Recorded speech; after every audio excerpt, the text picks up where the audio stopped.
Avengers academy के last episode के अंदर हमने देखा कि वहां पे हैंक पिम जो है उनको एक फील्ड ट्रिप के ऊपर लेकर राफ्ट प्रिजन के अंदर जाते हैं, जहां पे उनको अलग अलग कैदियों से मिलवाया जा रहा होता है, उनके बिहेवियर्स के बारे में बताया जा रहा होता है। लेकिन हम वहीं पे देखते हैं कि मेटल, हैजमेट और वाइल्ड जो होती हैं वो बेसिकली नॉर्मन ऑसबॉर्न के प्रिजन में उसको मारने के लिए चले जाती हैं। तो अब आगे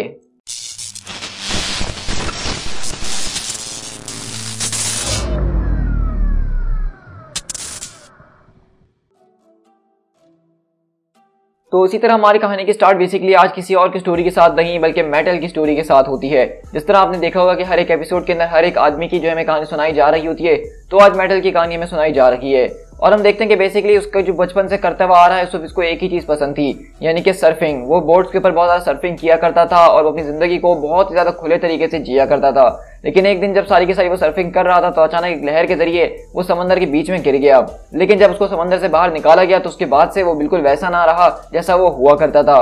और एक तरह की हम देखते हैं कि उसकी बेसिकली स्किन जो होती है वो फटना शुरू हो जाती है और उसके अंदर से उसकी एक तरह की मेटालिक स्किन जो है निकलना शुरू होती है। लेकिन ये सारी की सारी चीजें देख के हर कोई डर जाता है और वहीं पे उसके माँ बाप जो है वो बेसिकली उसको मेडिकल ट्रीटमेंट के लिए आगे की तरफ भेज रहे होते हैं। और वो कहता है कि जरा एक मिनट हो क्या रहा है यहाँ पे आखिरकार, मुझे तो कुछ समझ में नहीं आ रहा, मैं तो बिल्कुल ठीक हूँ। तो वहीं से हम देखते हैं कि बेसिकली सारे के सारे डॉक्टर्स उसको चेक कर रहे होते हैं और वो बताते हैं कि हमें देख के ऐसा लग रहा है कि बेसिकली जो सारी की सारी ट्रांसफॉर्मेशन हो रही है ये इसकी स्किन के नीचे हो रही है। और ये इसी वजह से हो रही है क्योंकि अभी कुछ देर पहले जो इसके साथ हुआ था ये उसी का ट्रॉमा है जो कि बहुत तेजी से बढ़ रहा है। और इसी तरह नॉर्मन पूछता है, अच्छा तो ये एक तरह का डिफेंस मैकेनिज्म है क्या? इसके अलावा भी कोई और ऐसी जगह है जहाँ पे ये ट्रॉमा जो है वो फैलता जा रहा है? तो वहीं पे मेटल बोलता है, हेलो, क्या मैं यहाँ पे ठीक हो जाऊंगा ना? तो वहीं इसी तरह देखेंगे नॉर्मन ऑसबॉर्न बोलता है कि परवाह करने की कोई जरूरत नहीं है यंग मैन, तुम बस एक गहरी सांस लो क्योंकि मेरा नाम नॉर्मन ऑसबॉर्न है और मैं इस बात को श्योर करता हूँ कि सब कुछ बिल्कुल ठीक हो जाएगा। और इसी तरह हम कुछ देर बाद शिफ्ट होते जहाँ पे नॉर्मन ऑसबॉर्न उसके सामने खड़ा था और वो पूछता है, तो बताओ बच्चे कि अब तुम कैसा फील कर रहे हो? तो कहता है कि बिल्कुल ठीक, क्या सच में आप लोगों ने मुझे फिक्स कर दिया है? तो ऑसबॉर्न बोलता है कि और नहीं तो क्या, हमने तुम्हें फिक्स कर दिया और जो करने की जरूरत थी हमने वो कर दिया है। लेकिन हम देखते हैं कि दरअसल उसने मेटल को जो है पूरा का पूरा एक मेटल बॉडी के अंदर ट्रांसफॉर्म कर दिया है। मतलब उसको ठीक नहीं करा बल्कि जो खराब हो रहा था उसको मुकम्मल तौर पे खराब ही कर दिया उसने। तो इसी तरह हम लोग यहाँ से राफ्ट के अंदर शिफ्ट होते हैं जहाँ पे तीनों के तीनों लोग यहाँ पे आए हुए होते हैं। तो वहीं से वेल कहती है, जरा एक मिनट, क्या हम इसको जान से मारने वाले हैं? हैजमेट, तुमने कहा था कि हम इससे आएंगे और ये पूछेंगे कि हम अपने आप को कैसे फिक्स कर सकते हैं, हम बस यहाँ पे इसीलिए आए हैं ना? तो हैजमेट बोलती है कि बस अब बड़ी हो जाओ वेल, अगर डॉक्टर हैंक पिम हमें फिक्स नहीं कर सकते तो कोई हमें फिक्स नहीं कर सकता है और वैसे भी ऑसबॉर्न को उसकी कीमत तो चुकानी ही होगी। तो वेल कहती है कि जरा एक मिनट रुक जाओ, मैं यहाँ पे तुम लोगों के साथ इसीलिए नहीं आई थी। मेटल, क्या तुम भी यहाँ पे चुप रहने वाले हो? और अगले पल हम देखते हैं कि बेसिकली मेटल को गुस्सा आता है, वो अगले पल उसके प्रिजन का दरवाजा तोड़ देता है और वो उसको गले से उठा लेता है। और हम देखते हैं कि इसी तरह वेल यहाँ पे उसको रोकने की कोशिश करती है कि तुम्हें ये सब करने की जरूरत नहीं है। लेकिन वहीं से मेटल बोलता है कि क्यों नहीं, ये डिजर्व करता है, इसको मरना ही होगा वेल, इसने हमारे साथ बहुत बुरा किया है। डॉक्टर पिम ने मुझसे कहा है कि मैं अपनी सारी की सारी जिंदगी ऐसा ही रहूंगा, मैं किसी चीज को छू नहीं सकूंगा, किसी चीज को फील नहीं कर सकूंगा। मेरा फेस एक ऐसा फेस है जिसको देख के लड़कियां चिल्लाती हैं। क्या आखिरकार तुम्हें पता है बास्टर्ड कि तुमने मेरे साथ क्या करा? क्या तुम्हारे पास कोई आइडिया है कि तुमने हमारी जिंदगियां कैसे बर्बाद करी हैं? लेकिन वहीं से ऑसबॉर्न उसकी तरफ देख के मुस्कुराता और कहता है, ओह हाँ, मुझे आइडिया है और मैंने तुम लोगों को मैग्निफिसेंट बना दिया है। मैंने तुम लोगों को वो टूल्स दिया है जो कि तुम्हें सबसे ऊपर उठा सकता है। मैं यहाँ पे उन पावर्स की बात नहीं कर रहा हूँ जो तुम्हें मिली है, बल्कि मैं तुम्हें उस डायरेक्शन के लिए बात कर रहा हूँ जो कि मैंने तुम्हें दिया था, जिसके जरिए तुम्हारे अंदर इतनी हिम्मत आ चुकी है। मैंने जो चीज तुम्हें प्रोवाइड करी वो ये थी कि तुम्हारी अपनी डेस्टिनी के ऊपर तुम्हारा अपना कंट्रोल होगा, तुम्हारी स्ट्रेंथ, तुम्हारी मोटिवेशन, तुम एक एग्जाम्पल बनोगे। तो वहीं से मेटल बोलता है कि तुमने हमारी सिर्फ जिंदगी को बर्बाद करा है और कुछ भी नहीं। तो वहीं से वो बोलता है कि नहीं नहीं, पिम जो है वो तुम्हारी जिंदगी को बर्बाद कर रहा है। ये सारे के सारे कलरफुल यूनिफॉर्म्स बना के, ये सारी की सारी प्रायोरिटी आइडेंटिटी कार्ड्स देके एक पूरा का पूरा क्लब हाउस चला रहा है और वो इस बात को जानता है कि तुम लोग क्या क्या कर सकते हो और इसीलिए वो तुम लोगों के गले में पट्टा डाल के रख रहा है ताकि वो उसको फिगर आउट कर सके कि तुम लोग को ठीक कैसे करना है। तो वहीं से मेटल बोलता है कि इस वक्त हम तुम्हारी बात कर रहे हैं कि तुमने हमसे सब कुछ छीन लिया है, हम पहले कभी ऐसा नहीं हुआ करते थे, लेकिन तुमने हमें सफर करवाया है और अब इसके लिए तुम्हें भी सफर करना ही होगा। तो वहीं से ऑसबॉर्न बोलता है कि मैं तो भूल ही गया था कि मेरा बेटा भी इस उम्र के अंदर इतना ही ज्यादा गुस्से में आ जाया करता था। देखो, मैं जो चीज तुम्हें यहाँ पे ऑफर कर रहा हूँ वो ये है कि तुम्हारी जो सारी की सारी एबिलिटीज है तुम उसका कंट्रोल हासिल करना चाहते हो। तुम चाहते हो ना कि तुम दोबारा से सारी की सारी चीजों को फील कर सको और दूसरों नॉर्मल बच्चों की तरह अपनी जिंदगी को उतार सको, तो ये चीज मैं तुम्हें बहुत आसानी से दे सकता हूँ। तो मेटल बोलता है कि क्या? तो हैजमेट बोलती कि ये झूठ बोल रहा है, पिम इससे बहुत ही ज्यादा स्मार्ट है, अगर वो हमारी नहीं कर सकता तो कोई नहीं कर सकता।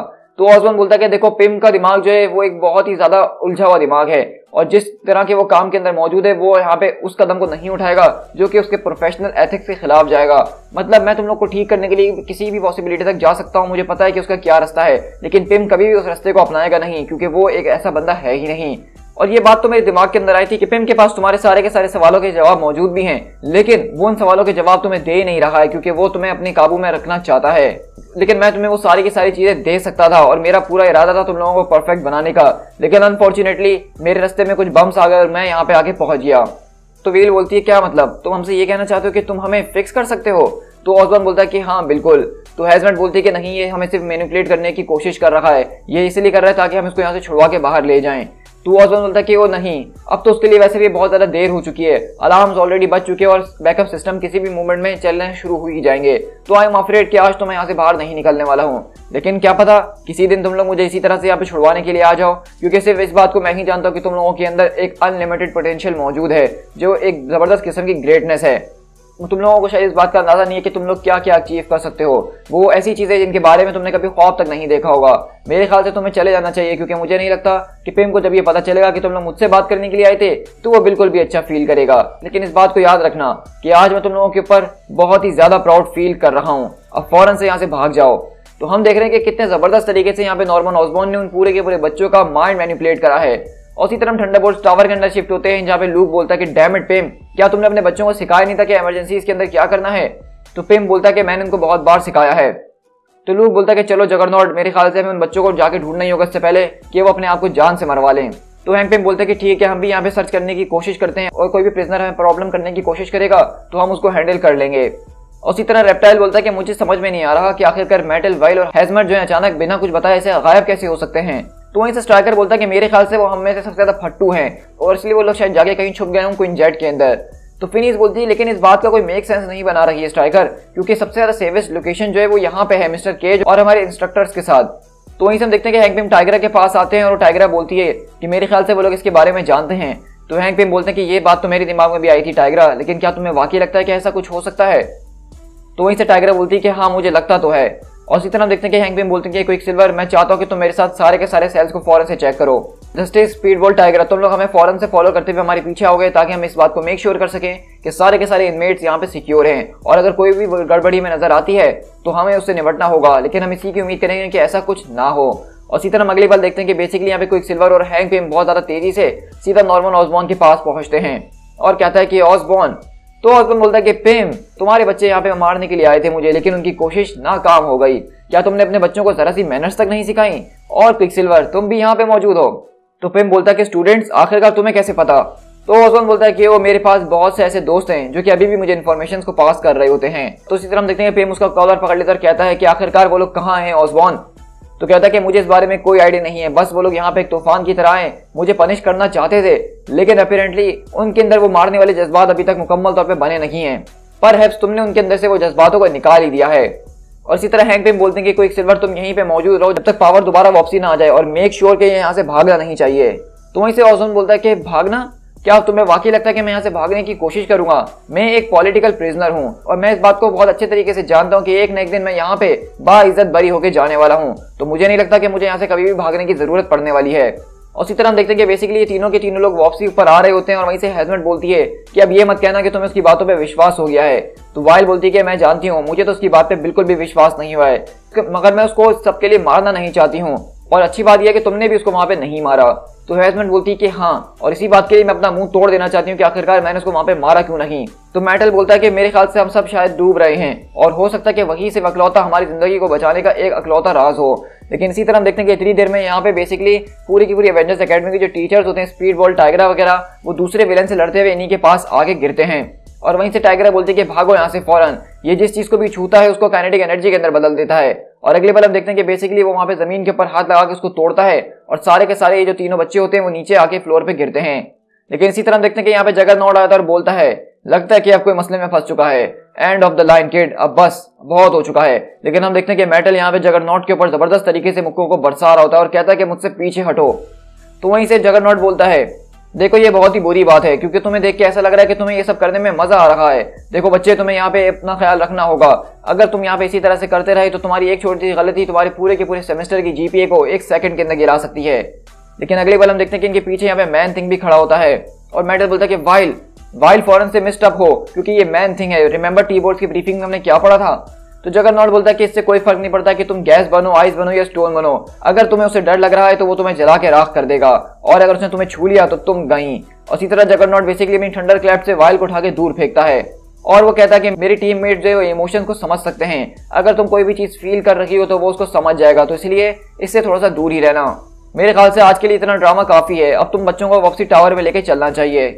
मेरे ख्याल से तुम लोगों के साथ जो भी कोई मैस करने की कोशिश करे तो तुम लोग उसके ऊपर मार पीट पे उतर आते हो। क्या तुम लोग के लिए सब कुछ ऐसा ही है? तो इसी तरह वाइल बोलती है कि मेटल, क्या तुम ठीक हो? तो बोलता है कि आज पहली बार जिंदगी में मैंने एक फाइट करी, मतलब किसी जिंदा चीज से। इससे पहले हम सिर्फ ट्रेनिंग करते हुए आ रहे थे। अब तक मैं समझ रहा था कि मैं एक ऐसा इंसान हूँ जिसके सामने कोई चीज नहीं टिक पाएगी, लेकिन आज मुझे महसूस हुआ कि मैं उसके सामने कुछ भी नहीं था। तो वाइल बोलती है कि हे मेरे ख्याल से हमें हेजमंड को ढूंढना चाहिए। मेरे ख्याल से वो वहीं पे कहीं फंसी हुई है। और इसी तरह हम देखते हैं कि बेसिकली हेजमंड जो है वो उन्हीं सारे के सारे कैदियों के बीच में फंसी होती है। और वहीं पे गुंडा आके बोलता है कि जरा देखो इधर, एक छोटी सी भेड़ जो यहाँ पे खो चुकी है। फेक इट, लगता है कि आज तुम जो एक होस्टेज के लिए इलेक्टेड हो चुकी हो, अब तुम मेरा चारा बनोगे और मुझे यहाँ से बाहर निकालोगी। लेकिन हेजमंड बोलती है कि मुझसे फौरन पीछे हटो और अपने सेल में लौट के चले जाओ, वरना मैं तुम्हें कैंसर दे दूंगी। तो वहीं से वो कहता है कि ओके जीज, आजकल के बच्चे तो सीधा कैंसर पे उतर आते हैं, वरना पहले तो लोग बोलते थे कि मैं तुम्हारा मुंह तोड़ दूंगी। लेकिन इसी तरह हम देखते हैं कि हेजमंड बेसिकली उसकी हड्डी तोड़ के उसको वहां पे ठिकाने लगा देती है। लेकिन इसी तरह हम देखते हैं कि वो वहां पे गुंडा उसके मुंह पे एक जोरदार पंच मारता है, जिससे हेजमंड वहां गिर जाती है। और तभी हम देखते हैं कि मेटल वगैरह यहाँ पे पहुंचते हैं उसको बचाने के लिए। लेकिन इतनी देर में हम देखते हैं कि बाकी के सारे टीचर्स, जिसमें हैंक पिम वगैरह सब यहाँ पहुंचते हैं और उन सारे के सारे कैदियों से लड़ना मुकाबला करना शुरू करते हैं। और इसी तरह हैंक पिम बोलते हैं कि फाइनली लाइट्स आ चुकी हैं, लगता है कि सब कुछ यहाँ पे ठीक तरीके से हो रहा है। टाइगरा, क्या तुम ठीक हो?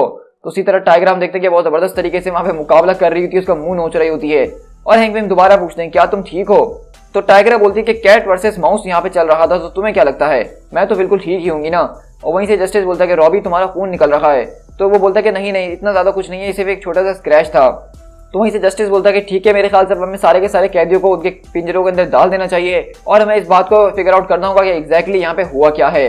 और इसी तरह हम देखते हैं कि लू केज यहाँ पे उन तीनों से बात करते हुए काफी गुस्से में होता है और कहता है कि स्वीट क्रिसमस, क्या तुम लोग ऑसबॉर्न को मार देना चाहते थे? चलो एक लंबी लाइन में लग जाओ, क्योंकि ये कोई एक्सक्यूज नहीं है। तुम लोग सिर्फ स्टूपिड हो और कुछ भी नहीं। तुम लोगों को क्या लगता है कि तुम लोग उसको मार दोगे और तुम्हारी सारी की सारी प्रॉब्लम सॉल्व हो जाएंगी? तो हेजमंड बोलती है कि आपको इस बारे में नहीं पता कि उसने हमारे साथ क्या क्या किया है। तो वो बोलता है कि अच्छा, वाकई में उस आदमी ने मेरे दिल के अंदर जो एक बॉम्ब रख दिया था और वो मेरी बीवी और मेरे बच्चों के पीछे लगा हुआ था। क्या तुमने मुझे देखा है कि मैं उसके सेल के दरवाजों को तोड़ के उसको मारने की कोशिश कर रहा हूँ? नहीं। अच्छा हुआ यहाँ पे पेम आ गया तुम बच्चों के पास, वरना अगर उससे पहले मैं वहां पे पहुंच जाता तो आज कुछ बहुत ही बुरा हो सकता था। तो वहीं से पेम बोलता है कि लूक, मुझे माफ करना, तुम ठीक कह रहे हो। मेरे ख्याल से ये एक बहुत ही घटिया सा प्लान था जो कि मैंने यहाँ पे इन लोगों को लाने के बारे में सोचा। मुझे शायद ऐसा कभी करना ही नहीं चाहिए था। और हैंक पिम बोलते हैं कि स्टूडेंट्स, मैं इस बात को समझता हूँ कि तुम लोग कैसा महसूस करते हो या इस वक्त कैसा महसूस कर रहे हो, लेकिन ये बात इस बात को जस्टिफाई नहीं करती कि जो तुम लोग करने जा रहे थे वो बिल्कुल ठीक था। मुझे इस बात का बिल्कुल सच जवाब देना, क्या यहाँ पे जो ब्लैकआउट हुआ था उसके अंदर तुम लोगों का कोई काम था? और हम देखते हैं कि वहीं से मेटल सोच रहा होता है। उस वक्त हम तीनों के तीनों यहाँ पे बिल्कुल खामोश हो गए। हमें समझ में नहीं आ रहा था कि हम क्या बोलें, और अगर हम कुछ ना बोलते तो हम एक बहुत बड़ी मुश्किल में फंस सकते थे। और मुझे नहीं लग रहा था कि अगर हम उनको वो जवाब दे दें जो कि वो नहीं सुनना चाह रहे तो वो हमारे ऊपर से अपनी नजरें हटा लेंगे। मुझे लग रहा था कि वो शायद हमें एक बैड गाय के नजरिए से देखना शुरू कर देंगे। तो इसी तरह हम देखते हैं कि मेटल बोलता है कि नहीं सर, उसके अंदर हमारा कुछ भी लेना देना नहीं था। हमने इस बारे में सोचा था कि हम ऑसबॉर्न से आगे जरूर बात करेंगे, वो हमारी फैंटेसी थी। लेकिन जब ये सारी की सारी लाइटें बंद हुई तो हमें ऐसा लगा कि शायद हमारी किस्मत में उससे मिलना लिखा है। तो हमने उस मौके का फायदा उठाया और हम उससे मिलने के लिए चले गए। लेकिन हम वहां जाके भी उसको हर्ट नहीं कर सके। हमने बहुत ज्यादा कोशिश करी लेकिन हम नहीं कर सके। तो उसी तरह हैंक भी बोलते हैं कि ऑल राइट, चलो कम से कम ये बात तो समझ में आ रही है कि तुम लोग ने झूठ नहीं बोला, लेकिन अभी भी तुम्हें डिसिप्लिन की बहुत ही ज्यादा जरूरत है। चलो आज जो कुछ भी हुआ वो बहुत ज्यादा इंपॉर्टेंट था और ऐसा कभी नहीं होना चाहिए। लेकिन इससे मुझे एक बात तो समझ में आ गई है कि तुम ऑसबॉर्न को मारने गए थे और उसके बावजूद भी तुम उसको ना मार सके। तो ये बात बताती है कि तुम लोगों के अंदर एक अच्छा कैरेक्टर मौजूद है। तुम लोग अंदर से बहुत ही काइंड पीपल हो और तुम लोग वो नहीं हो जो कि ऑसबॉर्न तुम्हें बनाने की कोशिश कर रहा था। और इन सारी की सारी बातों में मैं इसको छुपाना नहीं चाहूंगा कि चाहे तुम लोग ने जो कुछ भी करने के बारे में सोचा था, जो कुछ भी करने की कोशिश की थी, इन दी एंड जो तुम लोगों ने चॉइस ली है वो बिल्कुल एक अच्छी चॉइस थी। और ये बात मुझे एक छोटी सी उम्मीद देती है कि तुम लोग के अंदर अभी बहुत कुछ है जो कि अच्छा भी है। उसी तरह हैंक पिम बोलते हैं कि लूक, मेरे ख्याल से मुझे यहाँ से चलना चाहिए, लेकिन मैं इस पूरे के पूरे ब्लैकआउट के कॉज को पिन पॉइंट करने की जरूर कोशिश करूंगा। मैं कल यहाँ पे आऊंगा अपने रिपेयर बॉट्स के साथ और इस सब के बारे में हम पता लगाएंगे। तो लूक बोलता है कि हाँ हाँ, तुम्हें जो करना है वो करते रहना, लेकिन अभी फौरन से इन बच्चों को लेके घर चले जाओ, और मैं नहीं चाहता इन बच्चों से कभी भी मिलना। खासकर अगर मैंने उनको कभी ऑसबॉर्न के साथ देखा भी तो मैं उसको उनके ही बराबर वाले सेल के अंदर डाल दूंगा। और इसी तरह देखते हैं कि बेसिकली यहाँ पे मेटल जो होता है वो इन सारी की सारी बातों को रियलाइज कर रहा होता है कि किस तरीके से आज वो एक बहुत ही बड़ा कदम उठाने जा रहा था, और साथ ही साथ किस तरीके से ऑसबॉर्न की सारी बातों ने उसको मैनिपुलेट कर दिया, और वो अभी भी कहीं ना कहीं उसके दिमाग से खेलने की कोशिश कर रहा है। तो ये देखते हुए हम देखते हैं कि मेटल अपनी एक दिमाग की कश्मकश में खोया हुआ है कि वाकई में ऑसबॉर्न उससे सच बोल रहा था या उसका वो सब कुछ झूठ था। To be continued.